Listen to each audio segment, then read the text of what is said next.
ओम श्री साईनाथाय नमः। श्री साईं सच्चरित्र अध्याय 11। इस अध्याय में सगुण ब्रह्मा श्री साईं बाबा, डॉक्टर पंडित द्वारा पूजन, हाजी सिद्दीक फाल्के और तत्वों पर नियंत्रण आदि विषय सम्मिलित हैं। इस अध्याय में अब हम श्री साईं बाबा के सगुण ब्रह्म स्वरूप, उनका पूजन तथा तत्व नियंत्रण का वर्णन करेंगे। सगुण ब्रह्मा श्री साईं बाबा। ब्रह्मा के दो स्वरूप हैं, निर्गुण और सगुण। निर्गुण निराकार है और सगुण साकार है।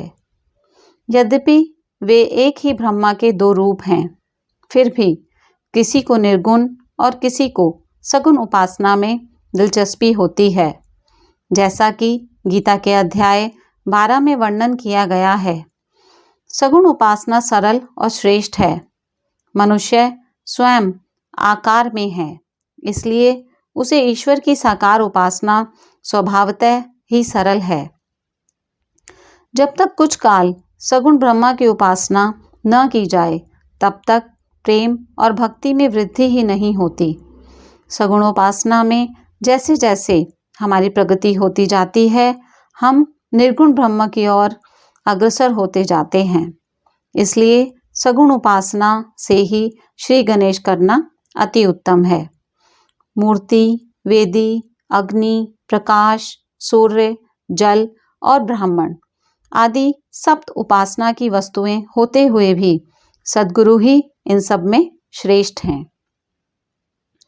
श्री साईं का स्वरूप आंखों के सम्मुख लाओ, जो वैराग्य की प्रत्यक्ष मूर्ति और अनन्य शरणागत भक्तों के आश्रयदाता हैं। उनके शब्दों में विश्वास लाना ही आसन और उनके पूजन का संकल्प करना ही समस्त इच्छाओं का त्याग है। कोई कोई श्री साईं बाबा की गणना भगवत भक्त अथवा एक महाभागवत में करते हैं या करते थे, परंतु हम लोगों के लिए तो वे ईश्वर अवतार हैं। वे अत्यंत क्षमाशील, शांत, सरल और संतुष्ट थे, जिसकी कोई उपमा ही नहीं दी जा सकती। यद्यपि वे शरीरधारी थे, पर यथार्थ में निर्गुण, निराकार, अनंत और नित्य मुक्त थे। गंगा नदी समुद्र की ओर जाती हुई मार्ग में ग्रीष्म से व्यथित अनेकों प्राणियों को शीतलता पहुंचाकर आनंदित करती, फसलों और वृक्षों को जीवन दान देती और जिस प्रकार प्राणियों की क्षुधा शांत करती है, उसी प्रकार श्री साईं संत जीवन व्यतीत करते हुए भी दूसरों को सांत्वना और सुख पहुंचाते हैं। भगवान श्री कृष्ण ने कहा है, संत ही मेरी आत्मा हैं, वे मेरी जीवित प्रतिमा और मेरे ही विशुद्ध रूप हैं। मैं स्वयं वही हूँ। ये अवर्णनीय शक्तियाँ या ईश्वर की शक्ति, जो कि सत, चित और आनंद है, शिरडी में साईं रूप में अवतीर्ण हुई थी। श्रुति में ब्रह्मा को आनंद कहा गया है।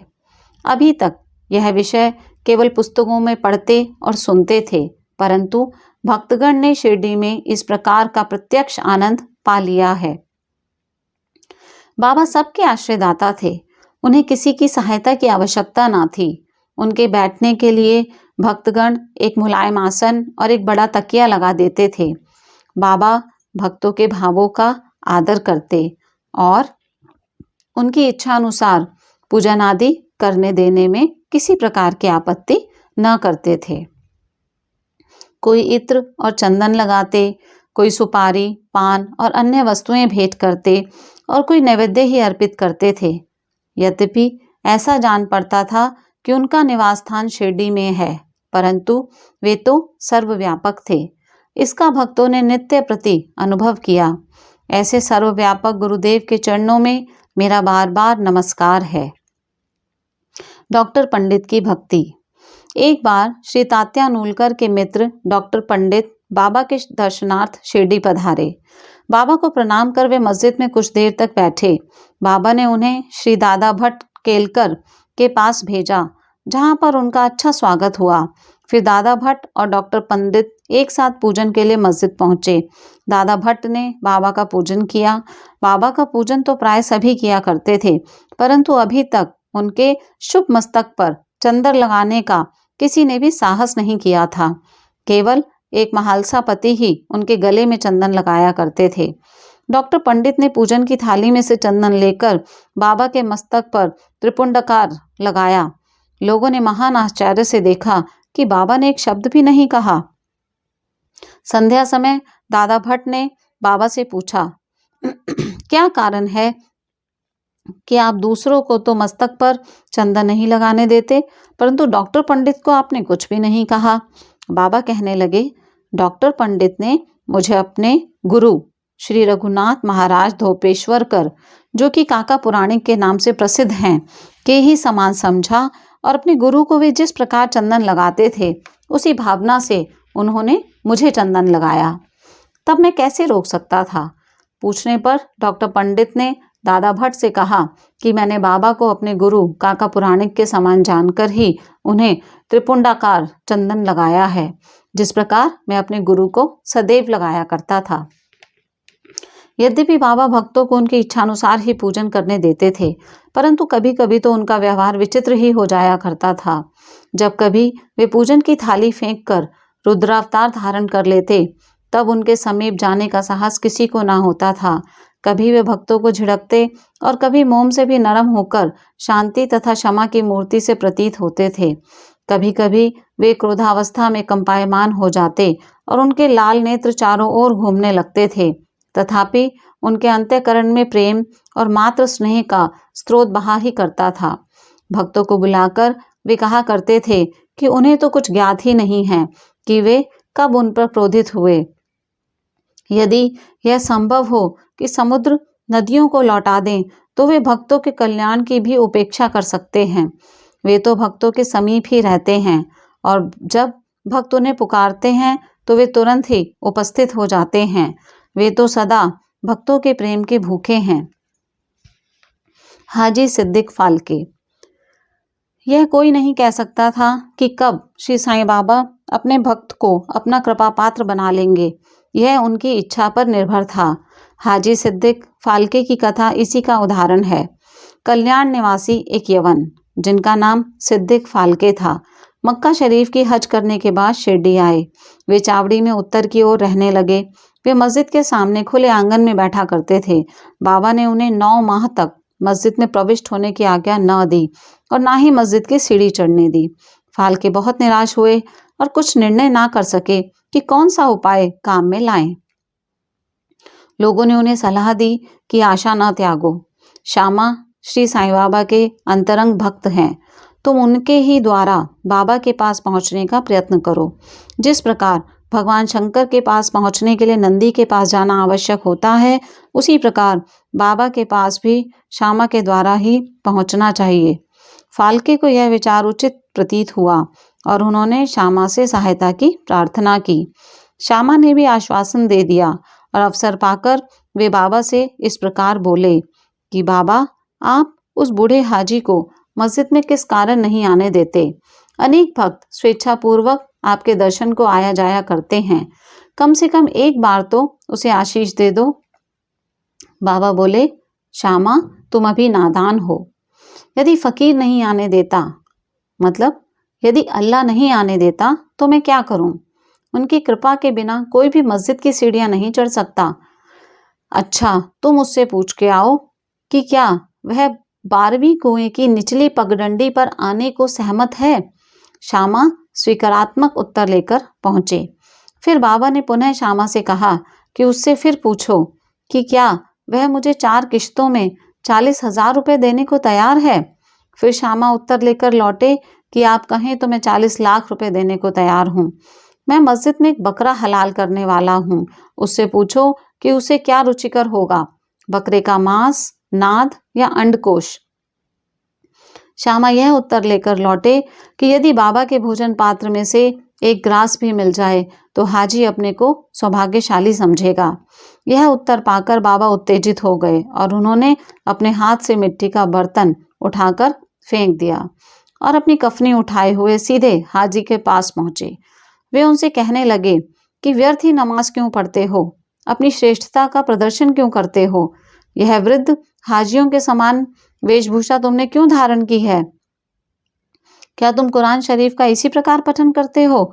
तुम्हें अपने मक्का हज का अभिमान हो गया है, परंतु तुम मुझसे अनभिज्ञ हो। इस प्रकार डांट सुनकर हाजी घबरा गया। बाबा मस्जिद को लौट आए और कुछ आमों की टोकरियां खरीदकर हाजी के पास भेज दी। वे स्वयं भी हाजी के पास गए और अपने पास से 55 रुपए निकालकर हाजी को दिए। इसके बाद से ही बाबा हाजी से प्रेम करने लगे तथा अपने साथ भोजन करने को बुलाने लगे। अब हाजी भी अपनी इच्छा अनुसार मस्जिद में आने जाने लगे। कभी कभी बाबा उन्हें कुछ रुपए भी भेंट में दिया करते थे। इस प्रकार हाजी बाबा के दरबार में सम्मिलित हो गए। बाबा का तत्वों पर नियंत्रण। बाबा के तत्व नियंत्रण की 2 घटनाओं के उल्लेख के साथ ही यह अध्याय समाप्त हो जाएगा। पहली घटना, एक बार संध्या समय शिरडी में भयानक झंझावात आया। आकाश में घने और काले बादल छाए हुए थे। पवन झकोर रहा था, बादल गरज रहे थे और बिजली चमक रही थी।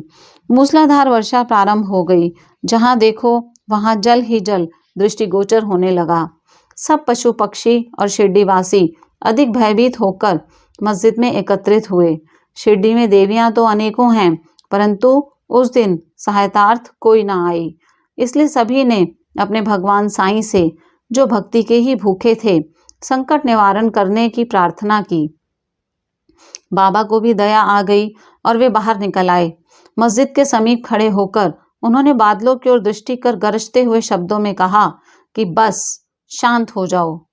कुछ समय के बाद ही वर्षा का जोर कम हो गया और पवन मंद पड़ गई तथा आंधी भी शांत हो गई। आकाश में चंद्रदेव उदित हो गए। तब सब लोग अति प्रसन्न होकर अपने अपने घर लौट गए। दूसरी घटना, एक अन्य अवसर पर मध्याह्न के समय धूनी की अग्नि इतनी प्रचंड होकर जलने लगी कि उसकी लपटें ऊपर छत तक पहुंचने लगी। मस्जिद में बैठे हुए लोगों की समझ में न आता था कि जल डालकर अग्नि शांत कर दें अथवा कोई अन्य उपाय काम में लावें। बाबा से पूछने का साहस भी कोई नहीं कर पा रहा था, परंतु बाबा शीघ्र परिस्थिति को जान गए। उन्होंने अपना सटका उठाकर सामने के खंबे पर बलपूर्वक प्रहार किया और बोले, नीचे उतरो और शांत हो जाओ। सटके की प्रत्येक ठोकर पर लपटें कम होने लगी और कुछ मिनटों में ही धूनी शांत और यथापूर्वक हो गई। श्री साईं ईश्वर के अवतार हैं। जो उनके सामने नत होकर उनके शरणागत होगा, उस पर वे अवश्य कृपा करेंगे। जो भक्त इस अध्याय की कथाएं प्रतिदिन श्रद्धा और भक्ति पूर्वक पठन करेगा, उसका दुखों से शीघ्र ही छुटकारा हो जाएगा। केवल इतना ही नहीं, वरन उसे सदैव श्री साईं चरणों का स्मरण बना रहेगा और उसे अल्पकाल में ही ईश्वर दर्शन की प्राप्ति होकर उसकी समस्त इच्छाएं पूर्ण हो जाएंगी और इस प्रकार वह निष्काम बन जाएगा। ओम सद्गुरु साईनाथाय नमः।